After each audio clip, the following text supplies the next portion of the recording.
Greetings, humans! Welcome back to Sci-Fi Punks, where we like to talk all things sci-fi, movies, comics, video games, novels. If it is sci-fi, then I want to talk about it, and today I want to give you a little bit of a rant, a personal hot take about my feelings towards the X-Men franchise, the X-Men property, the concept of the X-Men in general, and why I have never been much of a fan. Growing up in the 90s, we were spoiled. 90s kids were spoiled. Capitalism was in full swing, and that meant they were trying to sell us kids all kinds of action figures and breakfast cereal, and with that came lots of cool cartoons to watch on Saturday morning. So many awesome cartoons, so many of them were just so cool, and two of them were the 90s Spider-Man cartoon and the X-Men cartoon from the 90s, both fondly remembered. However, the X-Men cartoon, for some reason, I just couldn't get into it. Besides the awesome theme song, I would usually just change the channel. And I want to explore why that is. There was something about the X-Men that just always annoyed me.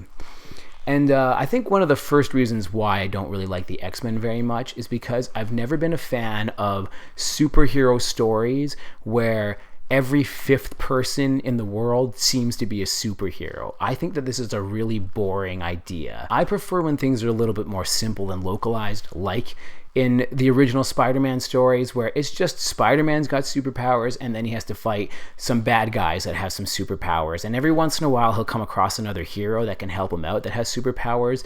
But for the most part, the superpowers are really rare and only special individuals have them. But the X-Men does not do this. The X-Men makes it so that, you know, basically having superheroes makes you part of some sort of class of society. There's so many people with it that they are their own community. And it's hard for me to get my head around this concept, because if we really did live in a world where every fifth person had superpowers, then the world would look so different. Nothing would look the same. Everything about our lives would just be so different if it was common for there to be people out there that could just shoot fire from their hands or turn invisible or walk through walls.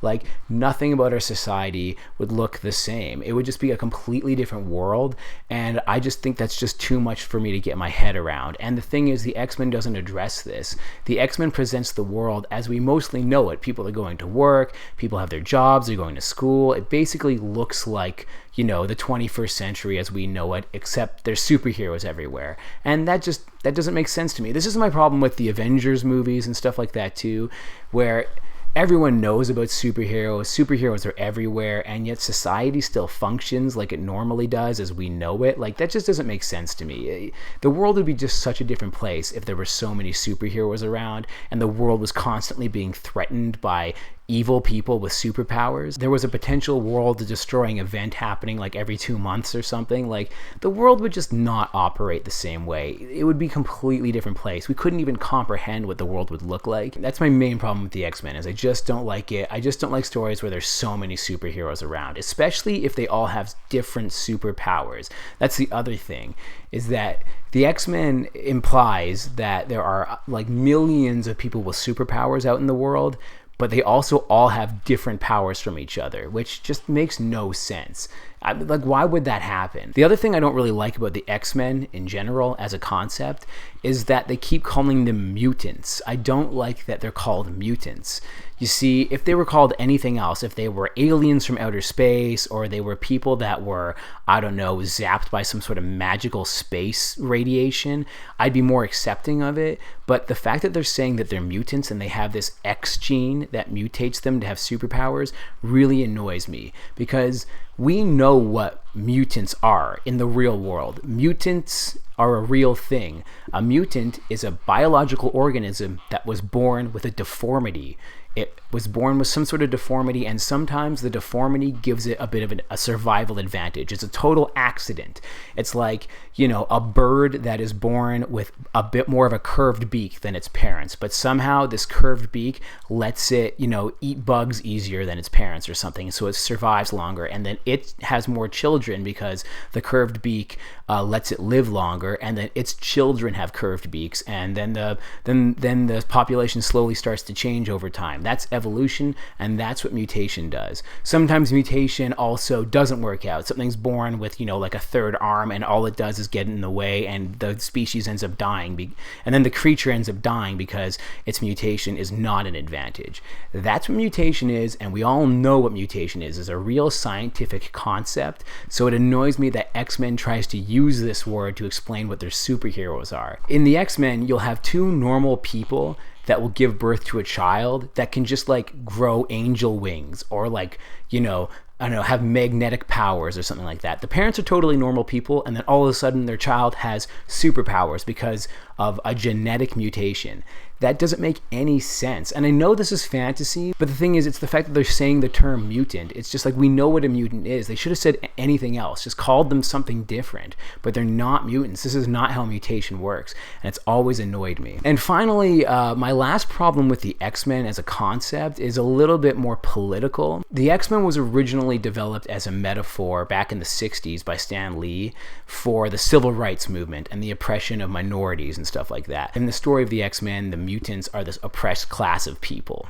There's most of the world is still normal human beings, and then the X-Men are this minority, and they're ostracized because they have superpowers. And it's supposed to be, like a metaphor for the civil rights movement and stuff like that. And for me, this metaphor has never really worked, because the thing is, in real life, the reason why racism doesn't make any sense is because people of different color are not actually different from us. They are the same thing. They just have a different color skin. So it doesn't make sense to be racist, because somebody with a different skin color is still another human being. There's no real difference. There's no functional difference between us if we have a different skin color. But in the X-Men, there is a big difference between mutants and humans. So the metaphor doesn't work. The thing is, mutants are different.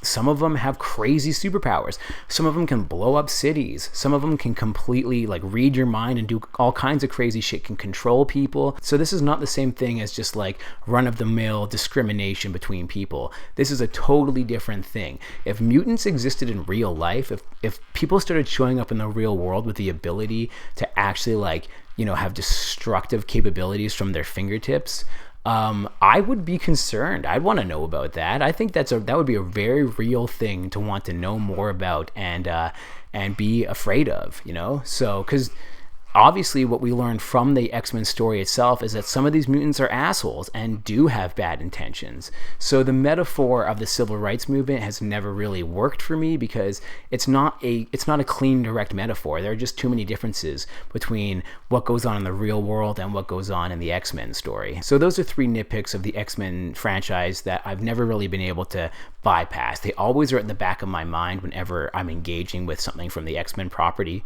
And so I just kind of wanted to get those off my chest. Anyways, this has been the Sci-Fi Punks. All hail Megatron.